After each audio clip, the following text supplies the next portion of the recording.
Shalom, saya akan mempresentasikan tugas asesmen KTI yang akan saya jelaskan berjudul Keamanan dan Privasi Data.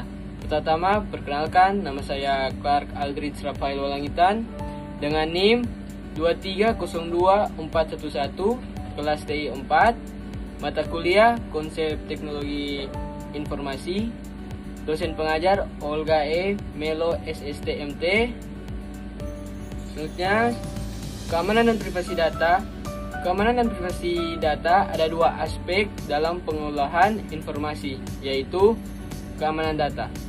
Keamanan data mencakup langkah-langkah yang diambil dan melindungi informasi dari akses yang tidak sah, kerusakan atau perubahan yang tidak diinginkan. Ini melibatkan penerapan berbagai tindakan seperti enkripsi, penggunaan firewall, pemantauan aktivitas jaringan, dan pengembangan kebijakan keamanan. Selanjutnya, privasi data berfokus pada hak individu untuk mengendalikan informasi pribadi mereka. Ini melibatkan pengumpulan, penyimpanan, dan penggunaan data pribadi sesuai dengan undang-undang dan etika. Organisasi harus memberikan transparansi tentang cara mereka mengelola dan pribadi, memberikan opsi kontrol kepada individu, dan melindungi informasi pribadi dari akses-akses yang tidak sah. Hubungan antara keamanan dan privasi data. Keamanan dan privasi data saling terkait. Keamanan yang baik dapat membantu melindungi privasi dengan mencegah akses yang tidak sah ke informasi pribadi. Sebaliknya, kebijakan privasi yang kuat juga dapat memandu bagaimana data disimpan dan diakses, mendukung keamanan secara keseluruhan. Keamanan data mencakup upaya untuk melindungi informasi dari ancaman yang dapat membahayakan integritas, kerahasiaan, dan ketersediaan data.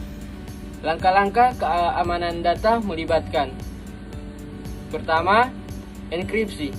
Proses mengonversi informasi menjadi bentuk yang tidak dapat dibaca tanpa kunci dekripsi yang sesuai. Ini membantu melindungi data selama pengiriman dan penyimpanan. Firewall, penghalang yang mencegah akses yang tidak sah ke jaringan komputer. Firewall dapat diterapkan pada tingkat perangkat keras atau perangkat lunak. Pengolahan akses. Kontrol akses ke data dengan memberikan hak akses yang sesuai untuk setiap pengguna. Ini membantu mencegah akses tidak sah. 4. Pemantauan aktivitas jaringan. Melibatkan pemantauan dan analisis aktivitas jaringan untuk mendeteksi potensi serangan atau perilaku yang mencurigakan. 5. Akses dan koreksi. Memberikan hak kepada individu untuk mengakses informasi yang dikumpulkan tentang mereka dan untuk memperbarui atau mengoreksinya jika perlu. Prinsip minimisasi data. Hanya mengumpulkan data yang diperlukan untuk tujuan tertentu dan tidak lebih. Keamanan transaksi dan komunikasi. Menjamin bahwa data tetap aman selama proses transaksi atau pertukaran komunikasi. Selanjutnya ada interkoneksi antara keamanan dan privasi data. Yang pertama, kebijakan yang terpadu. Kebijakan keamanan dan privasi data harus terkait dan saling mendukung dalam pengolahan informasi. 2. Pelatihan karyawan. Mengedukasi karyawan tentang praktik keamanan dan kebijakan privasi, membantu mencegah pelanggaran data. Yang ketiga, audit dan penilaian keamanan. Melibatkan pemeriksaan rutin dan penilaian risiko untuk memastikan bahwa kebijakan dan praktik keamanan dan privasi data tetap efektif dan sesuai dengan perubahan lingkungan. Yang keempat, respon terhadap insiden. Mempersiapkan rencana respon untuk menghadapi pelanggaran keamanan atau privasi dan memberikan tanggapan yang cepat dan efektif. Penting untuk menggabungkan elemen-elemen keamanan dan privasi data ini secara holistik untuk menciptakan lingkungan di mana data dapat dikelola dengan aman dan sesuai dengan norma-norma privasi yang berlaku saat ini. Yang selanjutnya ada beberapa contoh privasi data. Yang pertama, pemberitahuan privasi aplikasi. Sebuah aplikasi seluler memberikan notifikasi transparan kepada pengguna tentang bagaimana data pribadi mereka akan digunakan sebelum mereka memberikan persetujuan. Yang kedua, permintaan akses dan kontrol.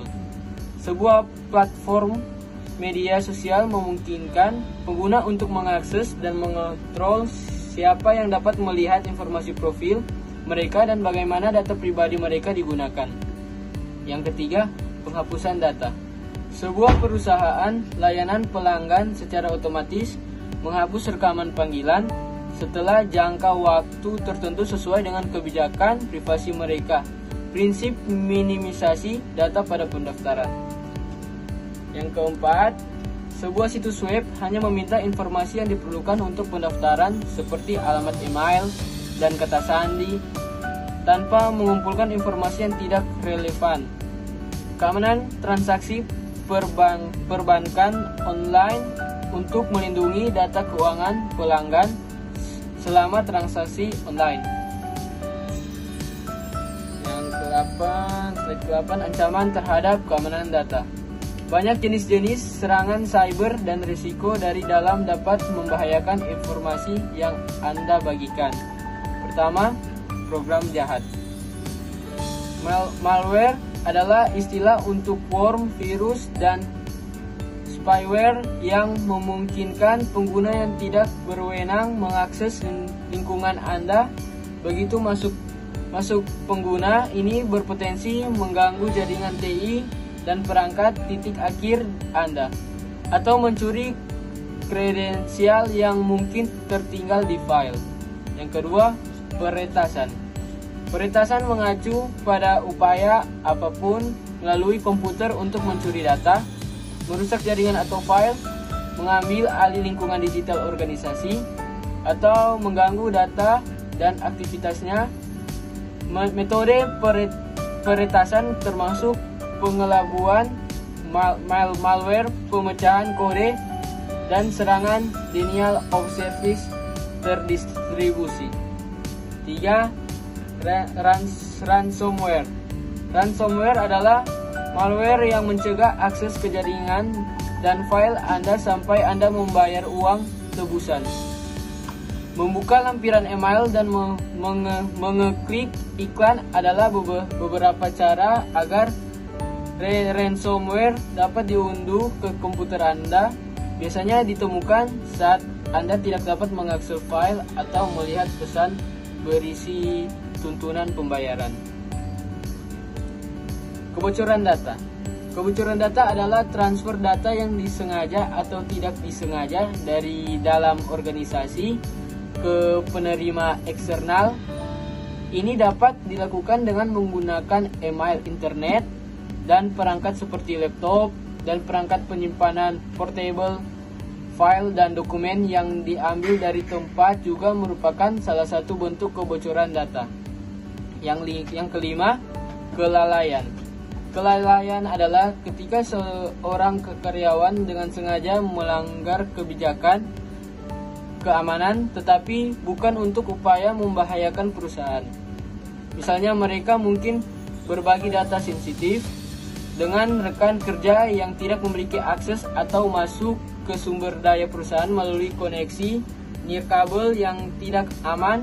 Contoh lain adalah membiarkan seseorang memasuki gedung tanpa menunjukkan tanda pengenal. Yang keenam, penipuan. Penipuan dilakukan oleh pengguna canggih yang ingin memanfaatkan anonimitas online dan aksesibilitas real time. Mereka mungkin membuat transaksi menggunakan akun yang disusupi dan nomor kartu kredit curian. Organisasi mungkin menjadi korban penipuan garansi, penipuan pengembalian uang, atau penipuan pengecer. Yang ketujuh, pencurian. Pencurian adalah ancaman dari dalam yang menghasilkan data, uang, atau kekayaan intelektual yang dicuri. Itu dilakukan untuk keuntungan pribadi dan merugikan organisasi. Misalnya, vendor terpercaya dapat menjual nomor jaminan sosial pelanggan di web gelap atau menggunakan informasi dari dalam tentang pelanggan atau melalui bisnis mereka sendiri. Yang ke-8, bencana alam. Bencana alam bisa terjadi tanpa dapat diduga. Jadi, sebaiknya persiapkan sebelumnya untuk membantu melindungi data Anda untuk berjaga-jaga. Badai, gempa bumi, banjir, atau bentuk bencana lainnya, memiliki cadangan data di luar lokasi akan membantu Anda menerapkan rencana kesinambungan bisnis. Oke, sekian dan terima kasih presentasi dari saya. Thank you.